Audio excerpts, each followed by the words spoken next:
English is English, especially in business. But get one word wrong about something like, say, wood, and it could literally cost you hundreds of thousands. Oh, absolutely. It's a huge risk factor in global commerce. Language isn't just about communication. It's about precision, especially with contracts. And that's what we're diving into today, how regional vocabulary differences can blow up a deal. We've got this really telling story about a guy named Matteo. Right. The Singapore office incident really highlights the stakes. Yeah, picture this. Matteo's there, contract signed, ready to go. And then Mr. Finch from Britannia Timber Ltd. slides it back across the table. You can just feel the tension, right? Definitely. And it all boiled down to one single word. The difference between, well, a successful deal and a complete financial catastrophe. So Matteo, he's coming from a North American perspective, right? Yeah. He puts down 500 cubic meters of number 2 grade lumber. And for him, lumber probably means, the finished stuff, processed wood, planks, 2x4s, that kind of thing. Exactly. But Mr. Finch, the supplier, he's thinking completely differently. Yeah, from a UK perspective, he hears that and thinks, well, certainly not finished boards.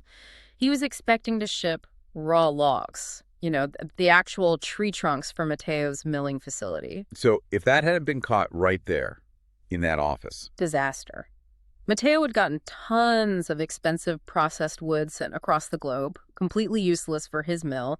We're talking, like you said, potentially $500,000 down the drain. Wow. Just imagine that sinking feeling. An assumption based entirely on which side of the Atlantic you learned your vocabulary.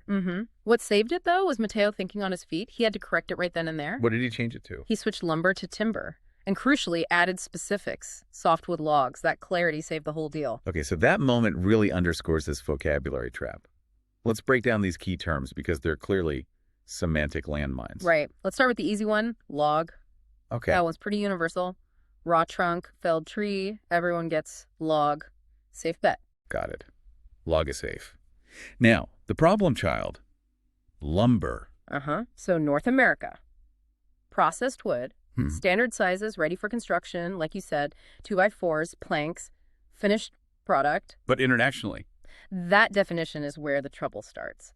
In the UK, the Commonwealth, lumber is often avoided in serious trade. It can sometimes mean like old, unwanted wood. Think of a lumber room just piled up. Okay. So Mr. Finch wasn't thinking high-grade building material. He was probably quite confused. Exactly. He definitely wasn't thinking Matteo wanted finished consumer goods for a mill.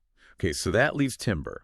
What's the story there? Well, North America sometimes uses timber for standing trees or maybe the felled logs themselves, the raw stuff. Right. But here's the key takeaway for global business. Timber is generally the safer, more encompassing term worldwide for wood as a commodity. Raw, processed, whatever.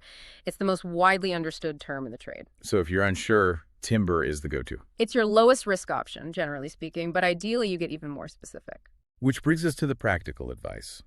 For you listening, when you're drafting these international agreements, be incredibly precise. Don't just write wood or rely on a term like lumber. Specify, right, like sawn pine planks or Douglas fir logs. Exactly. Oak beams. Spell it out. If you know you need raw logs and you're dealing with North America, maybe double check they understand lumber means processed boards to them, and use logs or perhaps round wood in your contract to be crystal clear.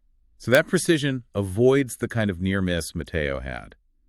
A single word was the difference between profit and massive loss. But think about this. Even though he saved the deal, what about the trust? Good point. That initial confusion, that mistake, even if corrected, could it damage the long-term relationship with Mr. Finch? It certainly could have. It introduces doubt, So precision isn't just about the cargo arriving correctly. It's about building that solid, reliable international business trust that takes meticulous accuracy from day one.